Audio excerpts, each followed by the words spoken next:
बघ दादा, तू कुठल्या अनोळखी बाईला घरात थारा कसा देऊ शकतोस? तुझ्या भाषेत सांगायचंय तर माझ्या बापानी आपल्या लग्नाला परवानगी दिली आहे. मला सचिन म्हात्रेंना भेटायला आवडेल. अगं केवढं मोठं ओझं उतरलं डोक्यावरचं. कशाचं? माझ्या आणि हर्षदाच्या लग्नाचं. चालतं. अरे दादा, चालतं हो इथून आधी. चालता हो इथून. अरे पण माझी काय चूक त्यात?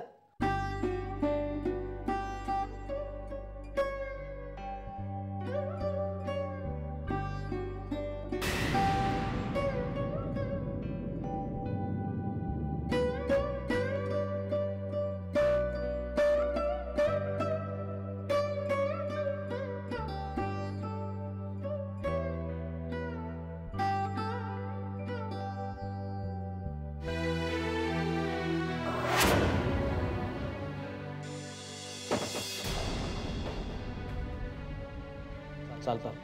अरे दादा, चालतं हो इथून आधी. चालता हो इथून.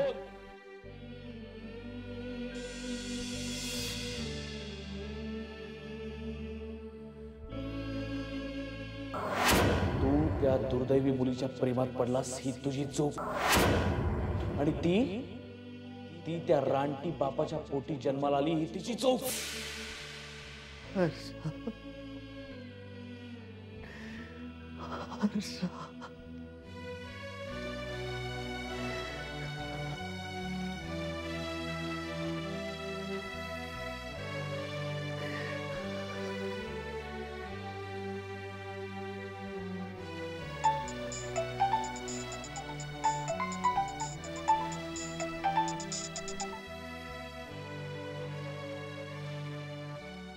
Hello,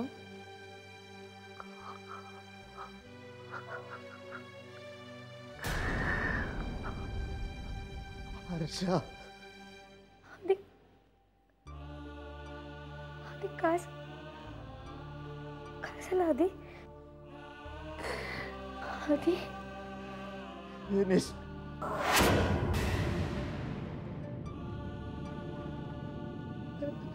Everything finished.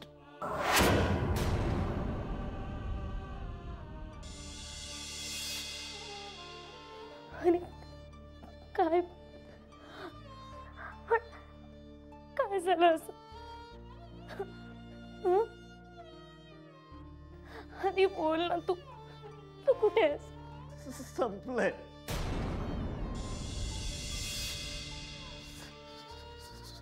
सगळं संपलंय. काय? तुझं आणि माझं नात संपलंय. Good bye. आधी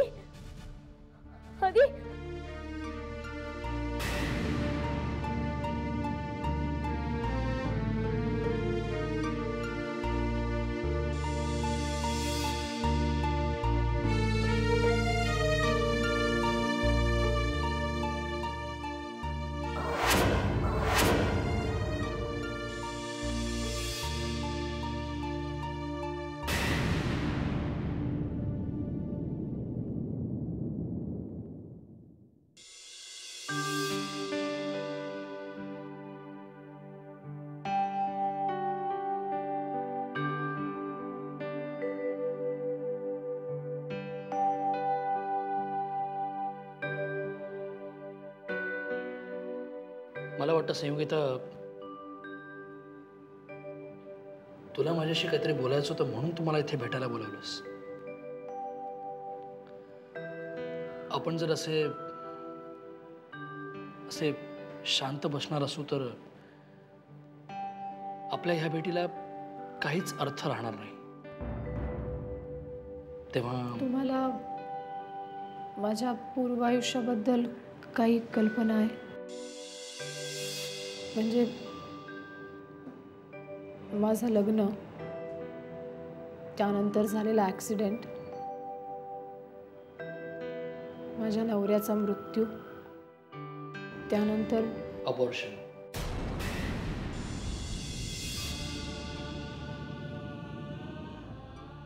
तुझ्या आईने मला सगळं सांगितलं आहे. मग तरीही तुम्ही मला भेटायला तयार झालात. यामागचं काही कारण? काही विशेष कारण नाही. काय आहे संयोगिता, आपल्या दोघांसमोर लग्नाचा प्रस्ताव आला आणि त्यासाठी म्हणून आपण भेटायचं ठरवलं आणि आज इथे भेटलो. मला वाटतं एवढं कारण पुरेसं आहे, नाही?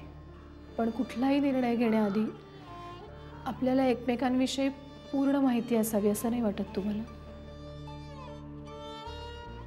वाटतं ना,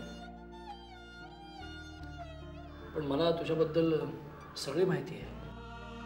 नाही, पूर्ण माहिती नाहीये. एक गोष्ट आहे जी अजूनही तुम्हाला माहीत नाहीये. तुम्ही मला भेटायला आला होतात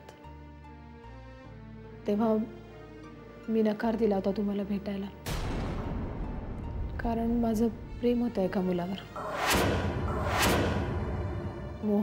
मोहन नाव होतं त्याचं. आम्ही लग्न करणार होतो. मग नंतर कळलं की प्रेम फक्त मीच केलं होतं. त्यांनी फक्त व्यवहार केला होता. माझ्यापेक्षा माझ्या पैशांमध्ये, दागिन्यांमध्येच त्याला जास्त इंटरेस्ट होता. वेळेस कळलं ते बरं झालं. आणखी काही सांगायचं आहे? नाही. ठीक आहे, तू तुझ्याबद्दल सगळं सांगितलंस. आता थोडंसं माझ्याबद्दल. मला आईने सांगितलंय तुमच्याविषयी. खरं तर ते सगळं ऐकूनच मी इथे येण्याचा निर्णय घेतला. मला माहिती आहे तुमच्या आयुष्यातही माझ्या आयुष्या इतक्याच विचित्र घटना घडल्यात. चला, म्हणजे तुला कळलंय की आपण दोघेही एकाच नावेतले प्रवासी आहोत. गुड. किनाऱ्यापासून भरकटलेले. काही किनाऱ्यांनी आपल्याला दूर लोटलं आणि काहींना आपण.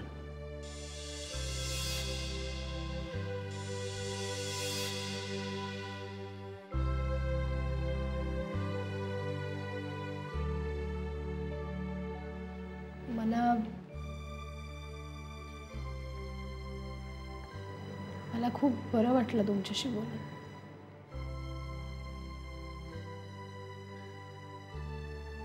खरं सांगू,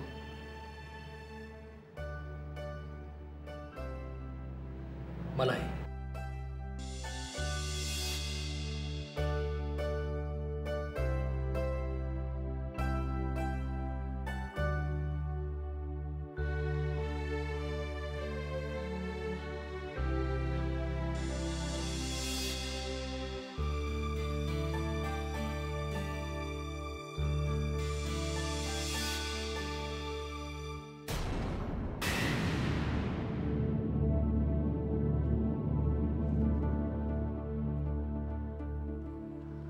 अहो अहो बोला.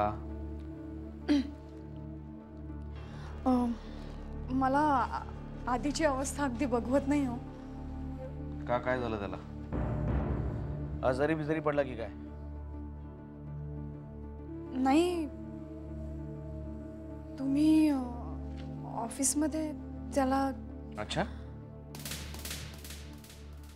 लाडक्या धीरांनी लगेच वहिनीकडे येऊन चहाडी केली वाटतं. नाही नाही नाही, असं काहीच नाही आहे.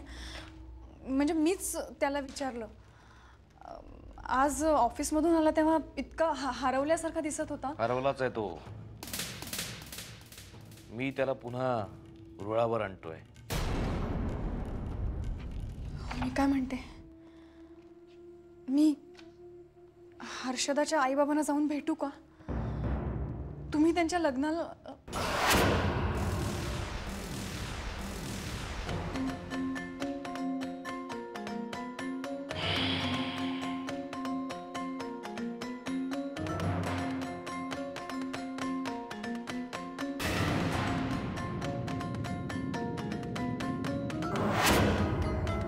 आईला सांग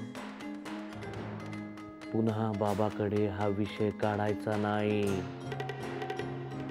बोलण्यासारखे बरेच विषय आहेत ना आपल्याकडे, आहेत की नाही? मग पुन्हा हा विषय काढायचा नाही. पुन्हा हा विषय काढला तर बाबा रागावतील, आणि मग बाबा रागावले की काय होतं माहितीये ना आपल्याला, माहितीये ना?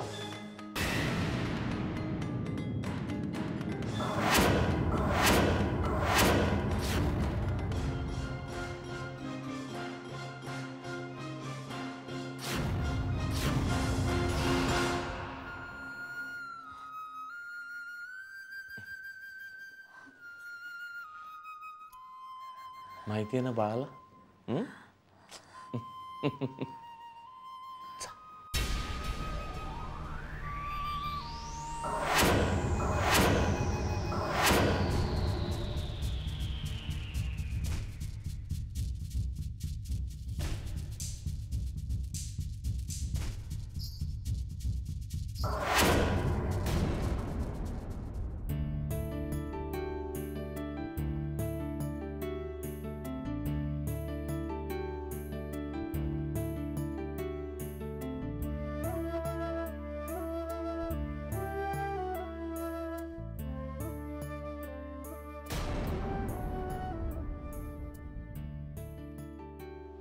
अगं ये ना, ये आधी. बाबा ये बा बस. बाबा ही संयोगिता. अगं राहू दे बस बस.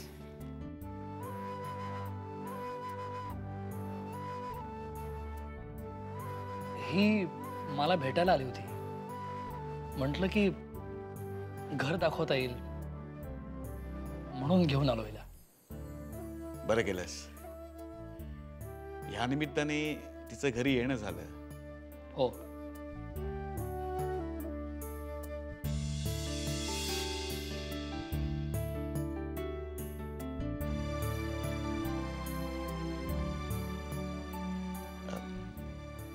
हे बघ सचिन, तू हिला घर दाखव, मी कुलकर्ण्यांकडे जाऊन येतो. अहो पण आत्ता ह्यावेळी? अरे आमच्या क्लबची मीटिंग आहे, मला जायलाच हवं. तोपर्यंत तू हिच्यासाठी जरा चहा कॉफी वगैरे. नाही नको, आम्ही येताना घेऊनच आलोय. ठीक आहे, निघतो सचिन. सचिन, जसं जबाबदारीनं तिला इथे घेऊन आलायस त्याच जबाबदारीनं तिला लवकर घरी पोचवायचं. हो. चल येतो.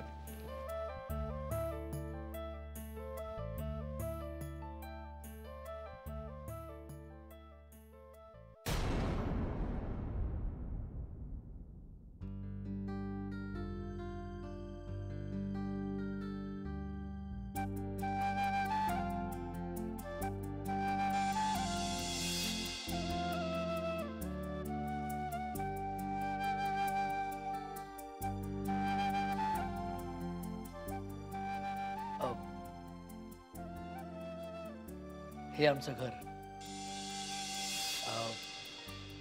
इकडे किचन, पलीकडे आईबाबांची बेडरूम, आणि इथे समोर माझी बेडरूम. बस. नाही, तुमच्या घरा एवढं मोठं घर नाही आमचं, पण आमच्या दोघांकरता पुरेसं आहे. मला वाटतं घर मोठं असण्यापेक्षा माणसाचं मन मोठं असायला हवं. कारण मोठ्या घरातली माणसं कधी कधी छोट्या मनाची असू शकतात ना.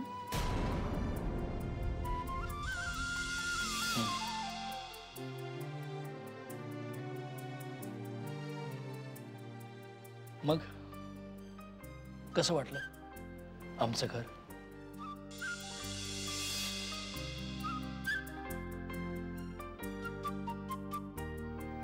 छान आहे. माझ्या लहानपणापासूनच आम्ही या घरात राहतो. बऱ्याच आठवणी जुळलेल्या आहेत त्या घराशी, चांगल्या वाईट. कधी कधी त्रास होतो त्यांचा, म्हणून हे घर विकून नवीन घरात शिफ्ट होण्याचं ठरवलंय आम्ही. का? जुनं सगळं विसरून पुन्हा नवीन सुरुवात करायला.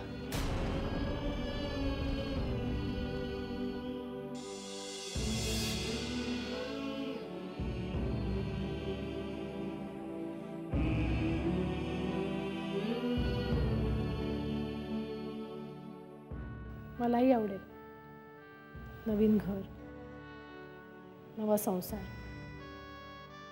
नवी माणसं. नाही ना, तुला इथे आणण्यामागे 2 कारण आहेत.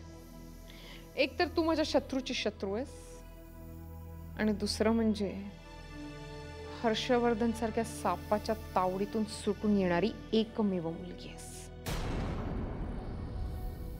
पण नाही ना, मला एक नाही कळलं, त्याच्या तावडीतून सुटलीस कशी? एका देव माणसामुळे. कोण? नाईक. तो नाईक? तुम्ही ओळखता त्याला? चांगलाच ओळखते. देव तर सोडच, साधा माणूसही नाहीये तो, राक्षस आहे, राक्षस. हर्षवर्धनसाठी कित्येकांचे हातपाय तोडलेत त्याने. 1 नंबरचा गुंड आहे. इतरांसाठी असेल तो गुंड, राक्षस, पण माझ्यासाठी देवच. तुम्हाला माहिती आहे ताई, हर्षवर्धनने त्याला मला मारण्याचं काम दिलं होतं. पण जेव्हा त्याला कळलं की माझ्या पोटात बाळ आहे, तेव्हा त्याचं मन पाझरलं. त्यानं मला हर्षवर्धनच्या कचाट्यातून वाचवलं, मला संरक्षण दिलं. आज त्याच्याचमुळे मी जिवंत आहे. पण त्यानं असं का केलं? तो हर्षवर्धनचा माणूस आहे ना? आहे नाही, होता. तो आता हर्षवर्धनच्या विरोधात आहे, आणि या लढाईत तो आपल्या बाजूने आहे. अच्छा, सध्या कुठे असतो तो? ते सांगणं कठीण आहे, कारण त्याचं काहीच ठिकाणा नाहीये. म्हणजे आज इथे तर उद्या तिथे, असं काहीच.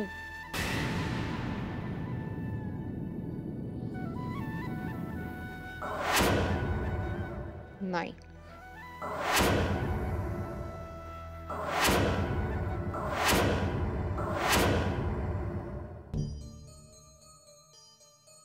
आता बोलणार आहेस का?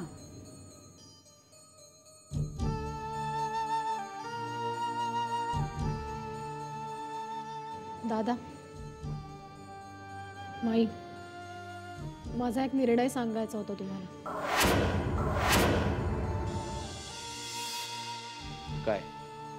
दादा, सचिन म्हात्रेंशी लग्नाचा जो प्रस्ताव तू मांडला होतास,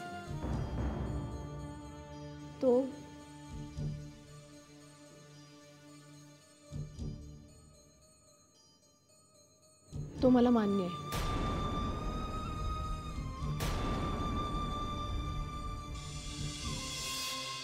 दादा, मी खूप विचार केला या गोष्टीचा.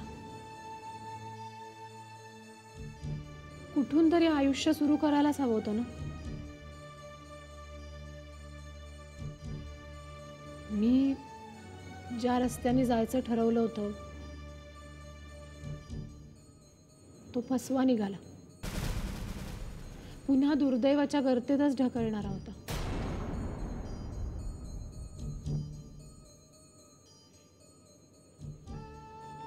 त्यामुळे मी ठरवलंय, तुम्ही माझ्यासाठी जो मार्ग ठरवलाय त्याच मार्गाने जायचं.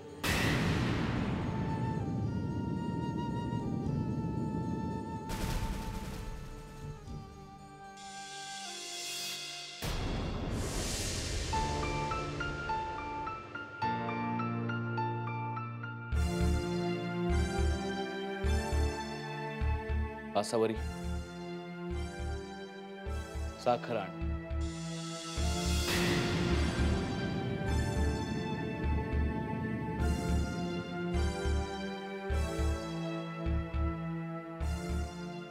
साखर आण. तर तुला वाटत नाहीये तिचं तोंड गोड करावंसं?